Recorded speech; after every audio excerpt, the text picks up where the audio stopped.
Welcome back to Movies on the Focus, your weekly dose of cinematic brilliance, where we dissect, deconstruct, and sometimes even just plain adore the movies that leave a mark on our hearts and minds. I'm your host, Bob, and joining me as always is the queen of cinematic wisdom, Alice. Hey everyone. And this week, Bob, we're venturing into the realm of Japanese cinema with a film that's both a puzzle and a philosophical masterpiece, Rashomon. Rashomon, Alice, a film that, dare I say, is a little bit like trying to put together a jigsaw puzzle in a hurricane. It's so captivating because it throws us right into the heart of a mystery. But instead of just one truth, it presents multiple versions, each one filtered through the lens of a different character. You're absolutely right, Bob. This film is a masterclass in ambiguity. It was directed by Akira Kurosawa, the legendary Japanese filmmaker, and released way back in 1950. But even today, Rashomon feels incredibly modern in its exploration of perception and the fluidity of truth. It's incredible to think this film was made in 1950, right? The way Kurosawa plays with the audience's expectations,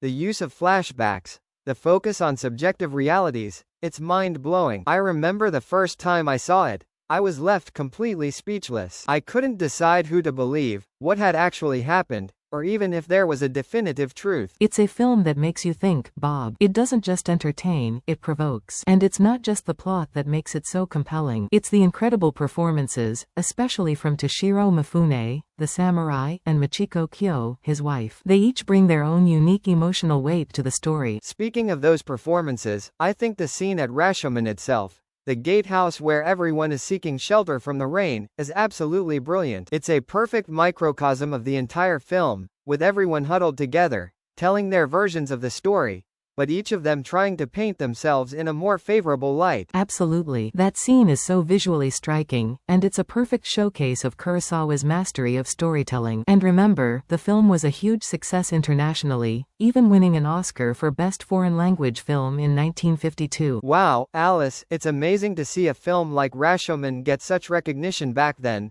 and its legacy still lives on today, inspiring filmmakers and audiences alike. If you haven't seen it, this is your sign to put it on your watch list. I agree, Bob. It's a film that will stay with you long after the credits roll. And that's a wrap for this week's Movies on the Focus. Don't forget to join us next week for another deep dive into the world of cinema.